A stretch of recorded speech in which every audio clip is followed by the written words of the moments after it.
These people are creating a terrible problem in our cities. They can't or won't hold a job, they flout the law constantly and neglect their children, they drink too much, and their moral standards would shame an alley cat. For some reason or other, they absolutely refuse to accommodate themselves to any kind of decent, civilized life. This was said in 1956 in Indianapolis, not about blacks or other minorities, but about poor whites from the South. Nor was Indianapolis unique in this respect. A 1951 survey in Detroit found that white Southerners living there were considered undesirable by 21% of those surveyed, compared to 13% who ranked blacks the same way. In the late 1940s, a Chicago employer said frankly, "I told the guard at the plant gate to tell the hillbillies that there were no openings." When poor whites from the South moved into northern cities to work in war plants during the Second World War, occasionally a white Southerner would find that a flat or a furnished room had just been rented when the landlord heard his Southern accent.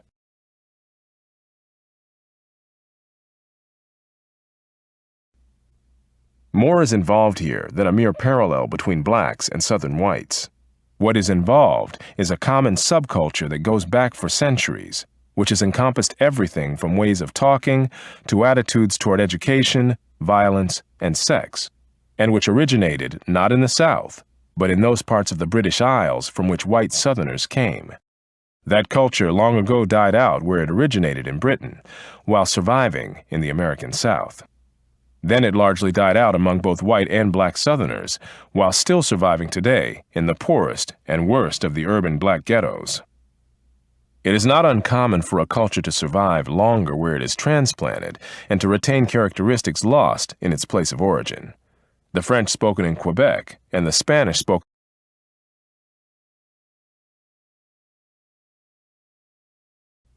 Much of the cultural pattern of Southern rednecks became the cultural heritage of Southern blacks, more so than survivals of African cultures with which they had not been in contact for centuries. Even in colonial times, most blacks on American soil had been born on American soil. Moreover, such cultural traits followed blacks out of the southern countrysides and into the urban ghettos, north and south, where many settled. The very way of talking, later to be christened Black English, closely followed dialects brought over from those parts of Britain from which many white Southerners came, though these speech patterns died out in Britain while surviving in the American South, as such speech patterns would later die out among most Southern whites and among middle-class blacks, while surviving in the poorer black ghettos around the country. For example, where a Northerner said, "I am," "you are," "she isn't," "it doesn't," and "I haven't," a Virginian, even of high rank, preferred to say, "I be," "you be," "she ain't," "it don't," and "I hain't." These Virginia speech ways were not invented in America. They derived from a family or regional dialects that had been spoken throughout the South and west of England during the 17th century.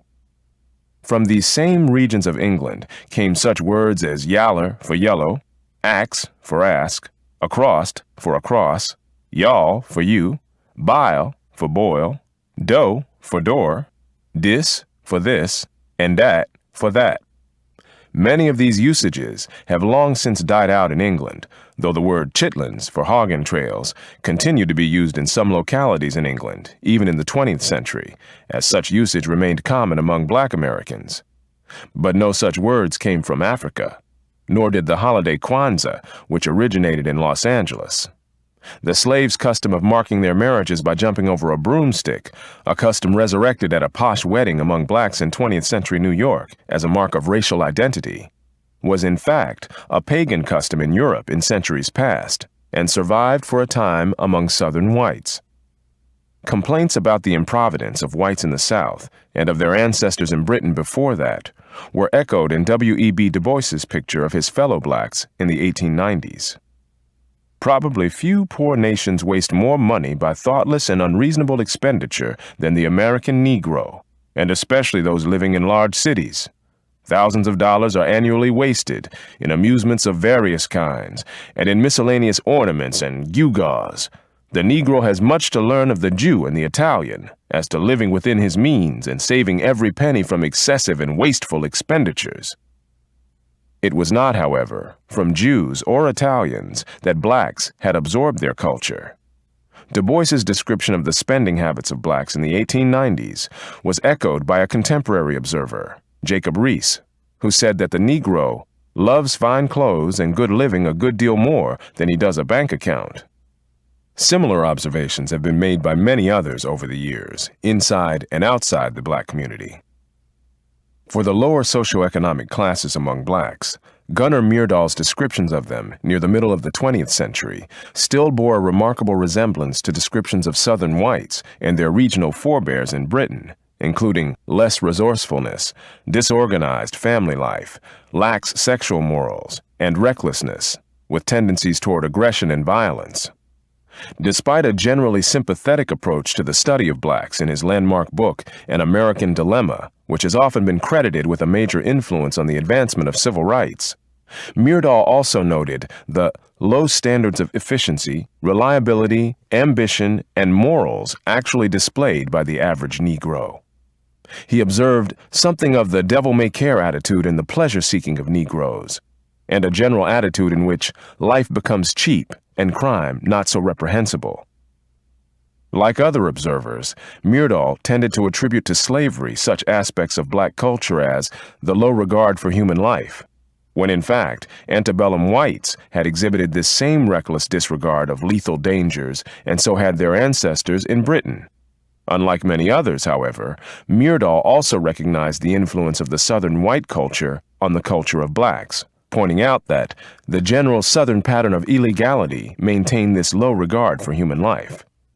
He also noted that the so-called Negro dialect is simply a variation on the ordinary Southern accent, that religious emotionalism was borrowed from and sanctioned by religious behavior among whites in the South, and that the Negro trait of audaciousness is characteristic of white Southerners too.